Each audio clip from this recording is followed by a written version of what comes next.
Kaseng United Democratic Party henne keski kala pelat patba kamat Treikam jongkan ke Bynta ke Ilekshon MDC. Kene kamat Treikam ke kren ya arpau teli kimat bagaseng ketemu ban pen Treikam lada ke syajit ha ke bor bat lada ke yok bat ya ulakam sensyar ha KHASI bat KHADC.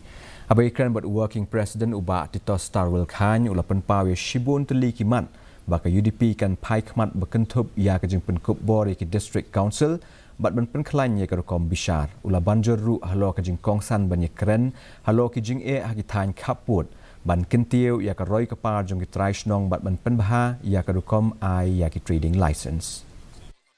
We focus in our manifesto. First of all is how to empower the district council. We want more power for the autonomous district council, especially in the ownership of land. And another thing with reference to the paragraph 3 of the 6th schedule. And also we want to change, there should be a change or review the para 12A of the AB of the Constitution of India. Menteri